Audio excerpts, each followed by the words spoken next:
setting up our scene, well, I have some different colors before I actually start working with it. Oh, I need a bigger brush so we can sketch out here.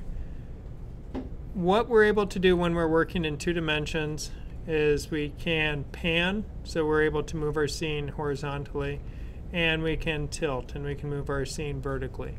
So we can take this scene as we work with it, and we can construct an environment where it creates the appearance that a camera is moving across the scene or it's moving up and down within that scene. So we're panning and tilting. If we want to zoom, that's best accomplished by working in 3D, so using a 3D camera, which then allows us to actually start stacking our elements in a 3-dimensional space, and then we can start flying a camera through that space, which can create all kinds of really interesting things that occur at that point. And we'll look at that this afternoon. Oh, wrong tool. So getting rid of the stuff that we don't need there. Now, if I'm going to work with this and fill it in, what's useful is to have a few layers to work with. So I'll have a sky layer.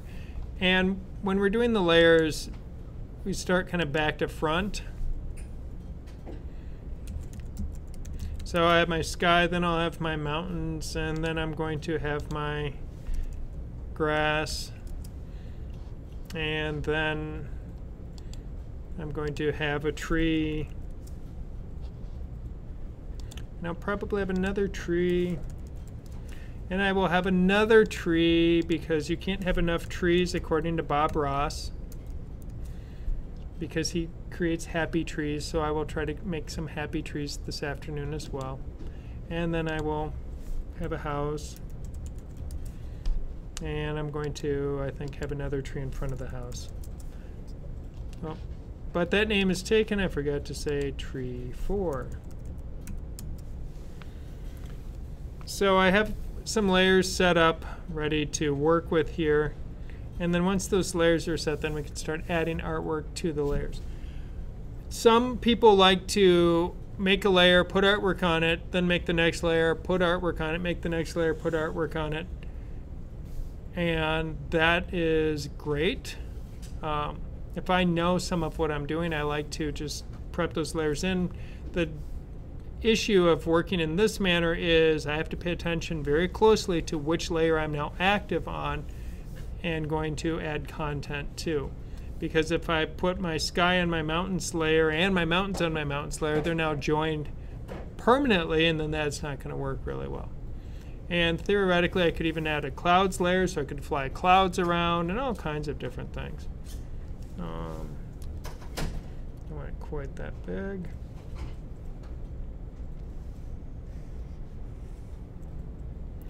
Now, if I make my artwork bigger than my stage area, then that means when I'm moving my camera around and we start moving into 3D and zoom in and zoom out and stuff like that, then I have some room to play with. For that matter, I may want, the sky's not really animating, so I don't need to make it wider than my scene. But when I draw the mountains, my mountains are going to be much longer or wider than my actual scene that I'm working with. So I can now move a camera through that scene. My sky doesn't really need to move because, well, it's kind of fixed. And we'll learn some about doing that as well. So we have options as we work with it. All right, so I have a sky there. Now,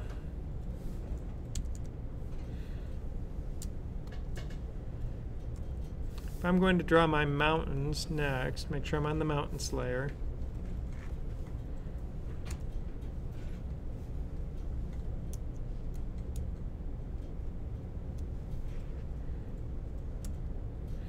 On the mountains layer.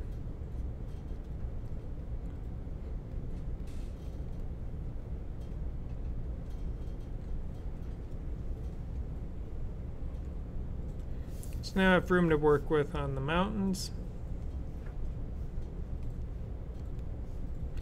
And because winter's coming, we should at least have, a little bit of snow on some of these mountains as we get to think about that wonderful time of year where winter will be upon us and we will long for the days of the beautiful warmth of the sun.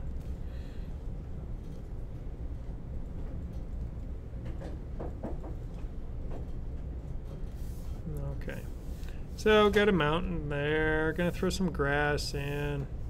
Now the grass I can really kind of cheat as I work with the grass here, and just put it in.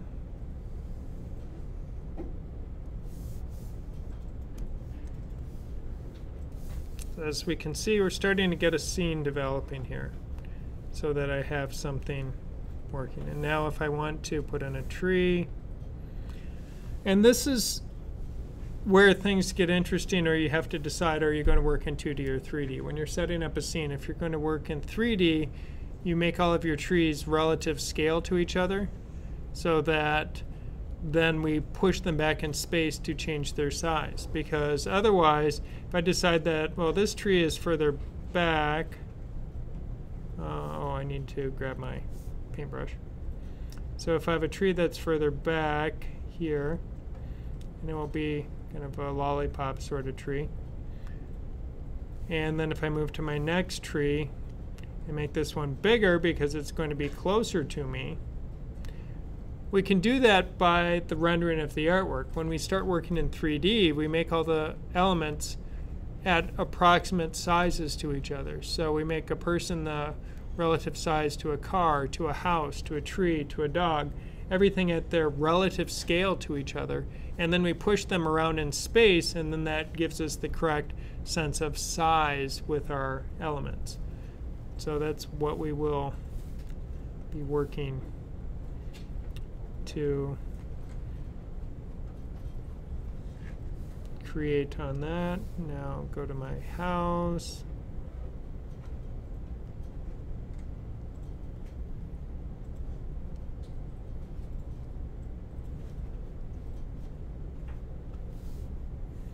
And I really need a second house color so I can fill it in a little bit. It's going to be a happy house. It's got this yellowish orange color to it. A bright red door. And then a final tree.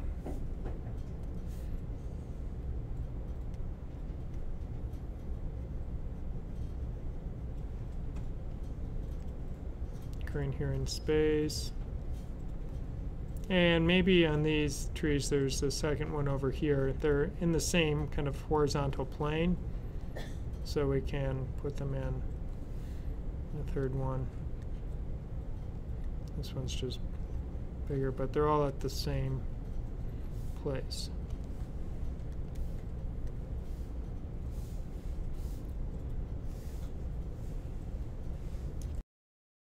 Once our artwork is established, and my trees are bugging me that the leaves don't have some color, so I at least I think need to add a little bit of color into my leaves here. Yeah, it's going to be fall, so they need to start getting a little bit of a reddish orange tone. There we go.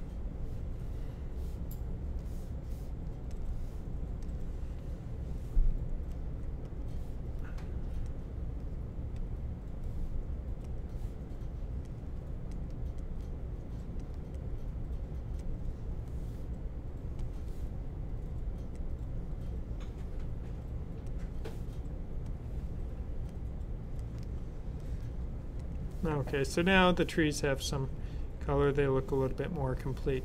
Because this is going to be an animation scene, the thing we don't want to do is use the select tool to select things and start moving them around, because that will permanently adjust their location. That's not animating. That's not giving us the keyframes that we need.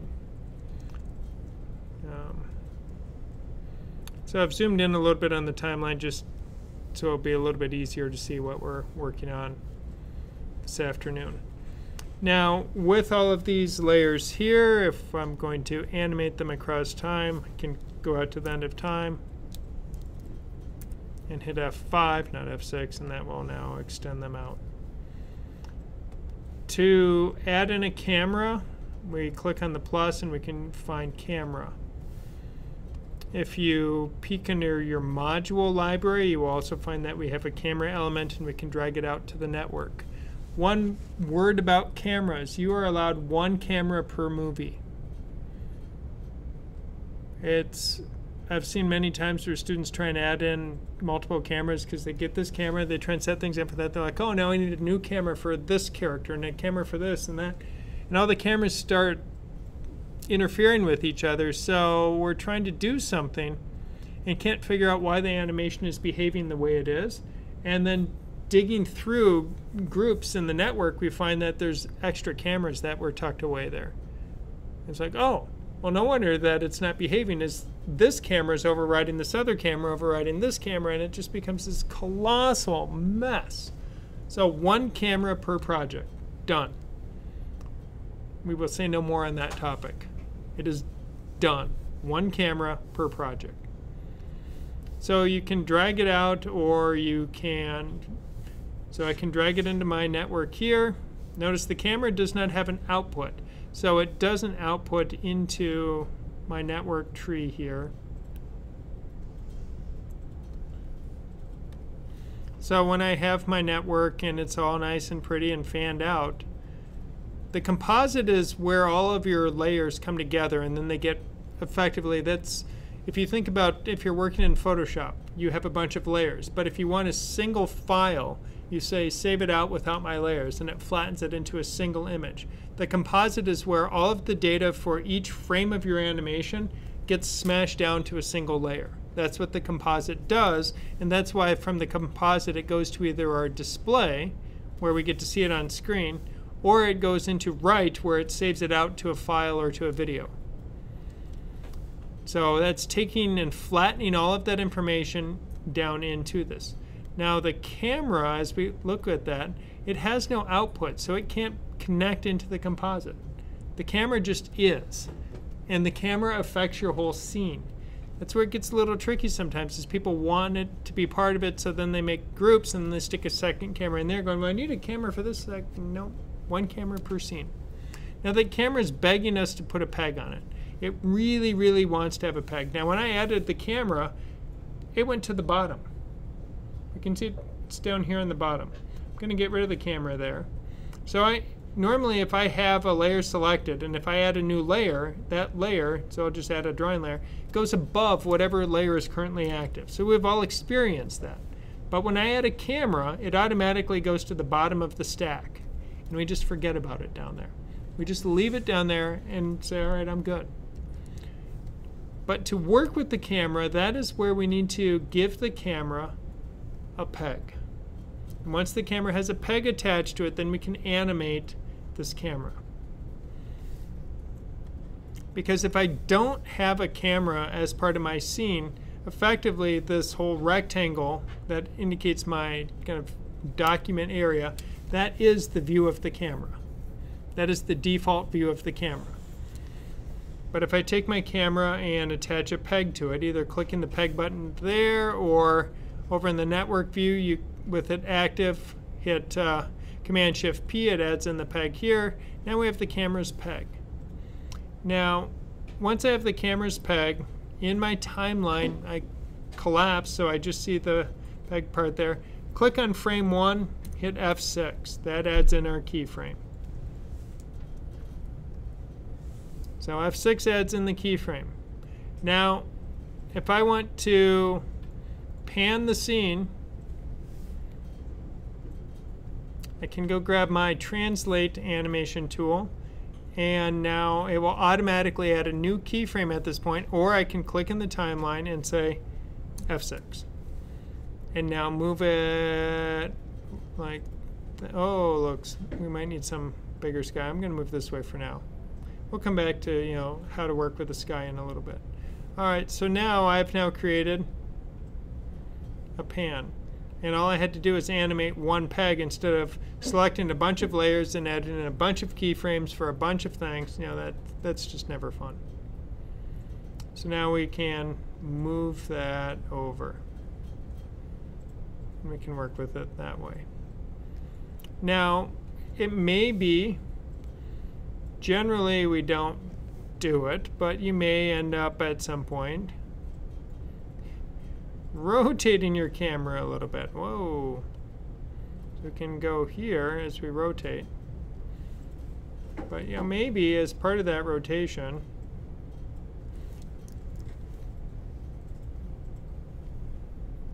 no, I don't want to skew it that way.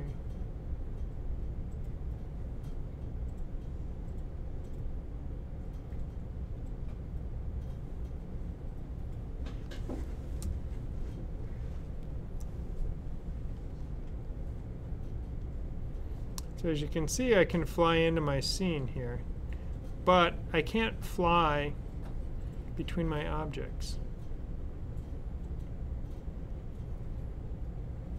Now, here's going to be the best part as we work on this afternoon. We're going to animate with the 2D camera, and we'll get it all working. You'll be like, okay, great. And then we're going to take and throw it away. Then we're going to do a 3D camera. And then we'll move the objects around in a 3D space and understand how we can actually fly our camera. So we'll be able to actually animate the camera flying around in between all the trees within this scene. And it'll be really fun. Or it'll make people really motion sick, one of the two. Either way, it's a lot of fun. Just, you know, we have buckets over on the side of the room if you find you. We don't have air sickness bags by the workstation, so, if you need to leave, watch yourself a little bit. So we can animate this because it's a peg and it responds to all the same animation tools.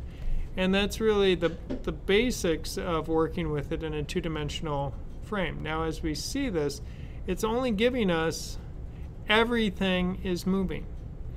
But if I had a character that was on the layer above the house here, this would be my dude,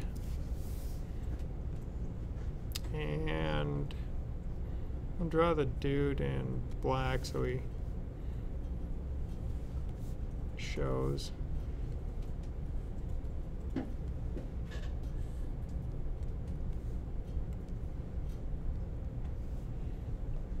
Okay.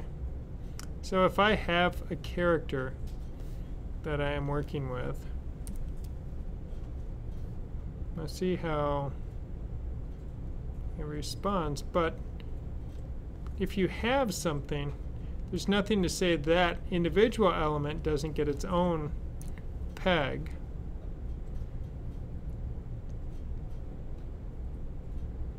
As the camera is moving across, he is going to be moving across his peg.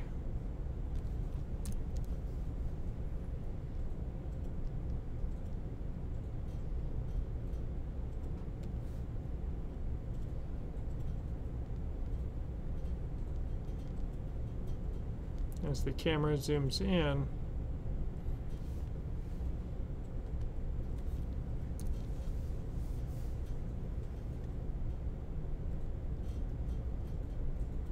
and move him. So we can animate.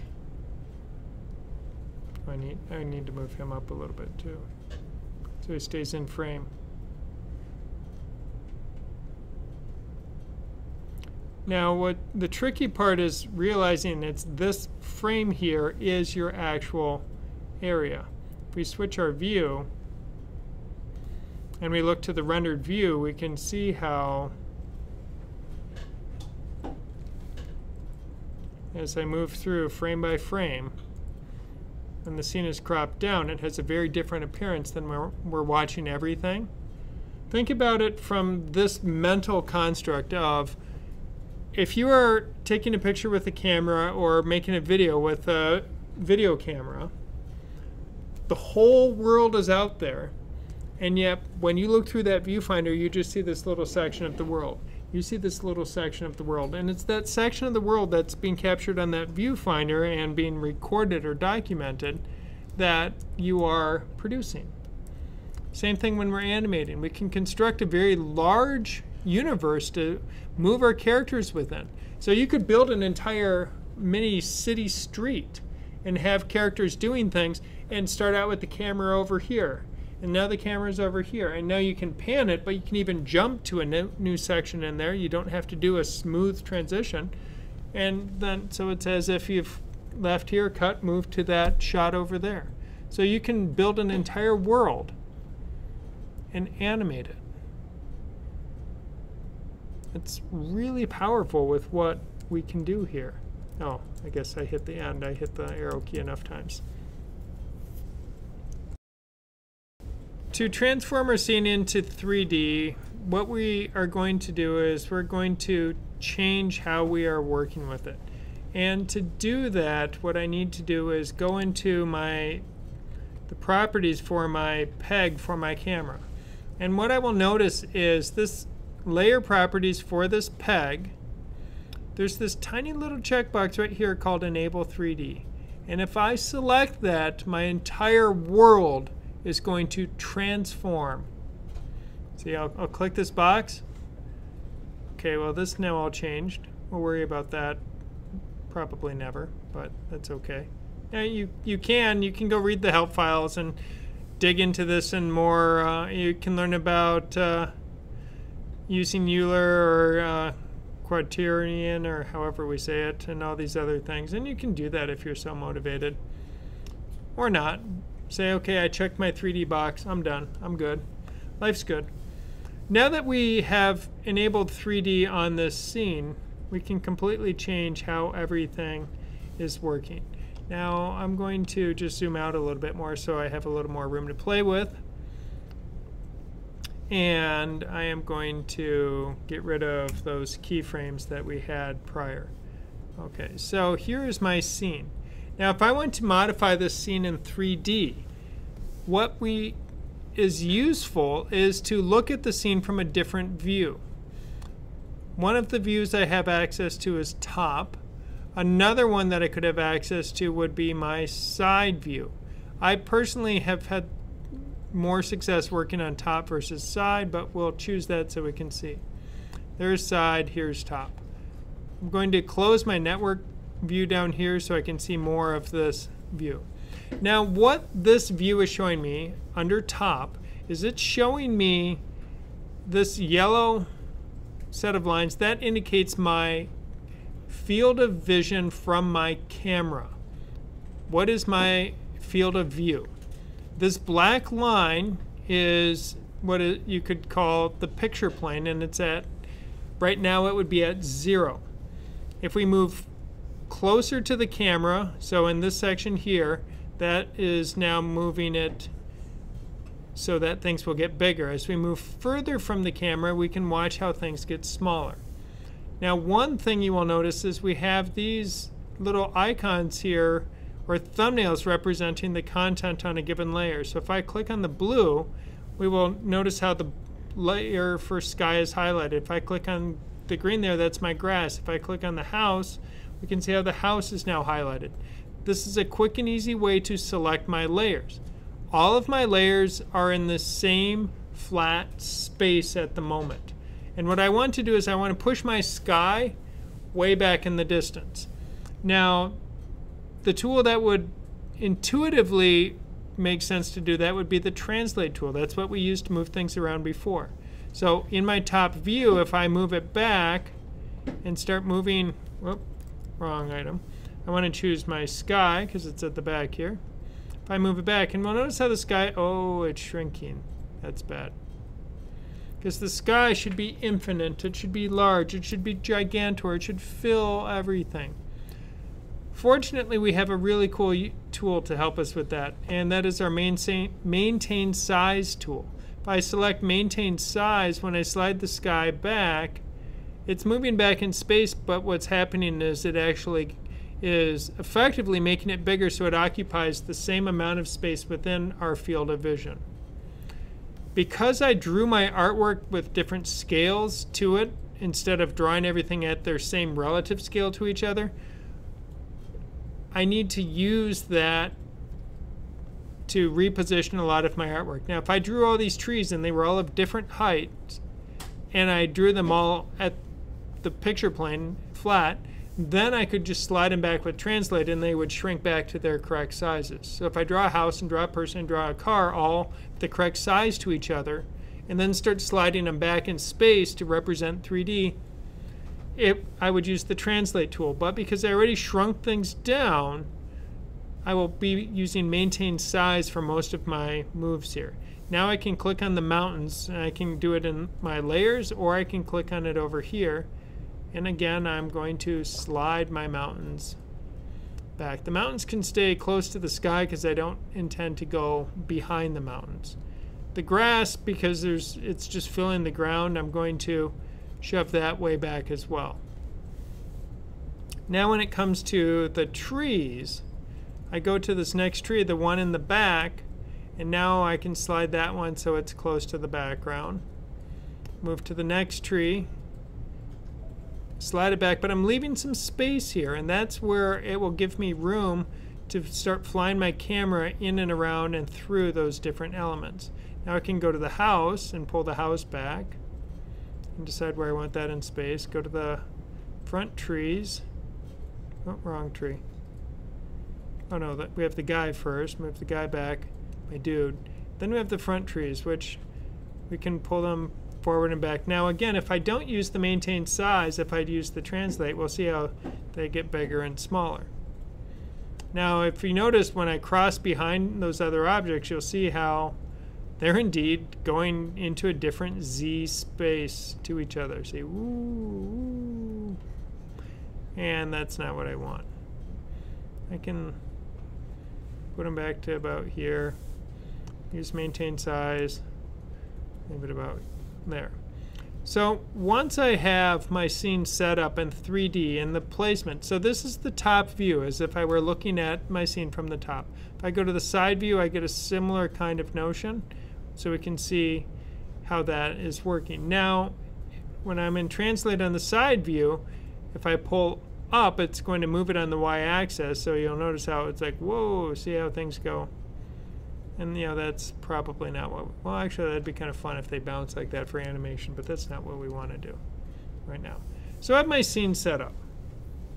Things have moved around, I've arranged them. I like the top view, I'm biased towards that, as I mentioned before.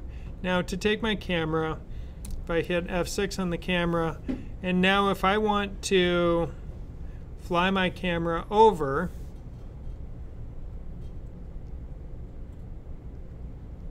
I'm going to go this way, decided. So I can fly my camera over.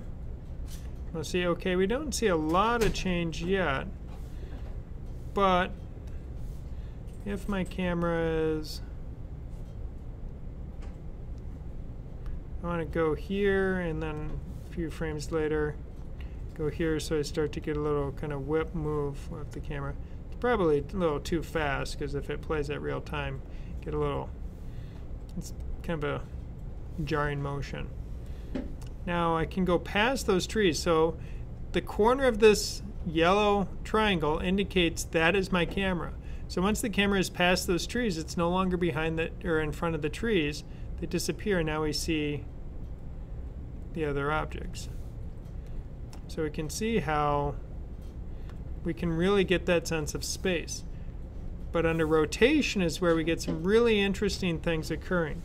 And as you go to work with rotation, what's important to pay attention to is we have x-axis, z-axis, and y-axis. So what axis am I going to rotate on?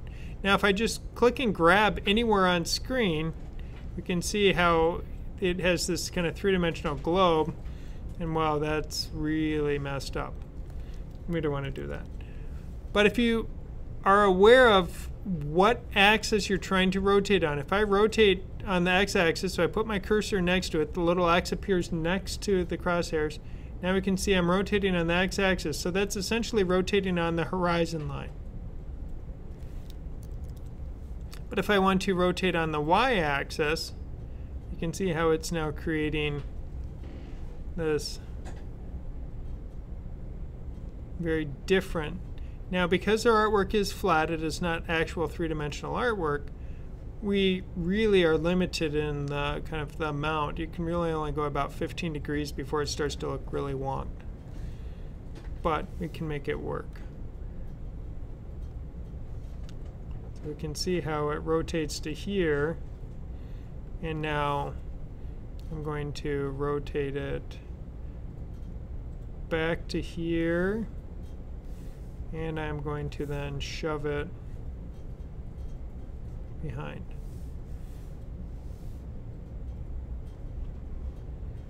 So we can get some really interesting visual effects if we just do a little bit of rotation. If you only do a little bit, like maybe 5 degrees of rotating on the y-axis or the x-axis, you can get some really profound dramatic effects. If you go too far, like what I'm doing here, it usually looks really stupid. Just, you know, to be blunt. So you find that amount that you can work with on it. It is possible, if you're willing to spend the time, you can actually take individual layers of artwork and rotate them in 3D, so you could actually construct a box or a stage that had walls and a backdrop, even a ceiling, and you could be moving the camera within that. Those are all flat. Your artwork is going to be flat. But if you put flat artwork in a 3D room and you do a little bit of movement, it's super convincing that you have a very complex stage or space that you're working with. And this is, you know, things that you can work with. It gets a little tricky making that artwork because you have to build the artwork and then try and get all the planes to be at the proper 90-degree angles to each other, lined up correctly, so it gets challenging. Now you could even set a series of, instead of a box, you could have a plane and then angle it, angle it, angle it, so you'd have different views to create almost a curved space or background to move within. So as you point at the background, you don't get the weird kind of, wow, the world's been tilted sort of thing. That would be a possibility if you're creative with how you work with individual layers. Because the same way that my camera can enable 3D, individual layers can have 3D enabled. So now I could decide that my dude here, if I wanted to, on my dude, I'm going to hard keyframe him right there. Now if I hard keyframe or do the dude, we can see there is now from the top view, it's giving me something to work with. Wrong.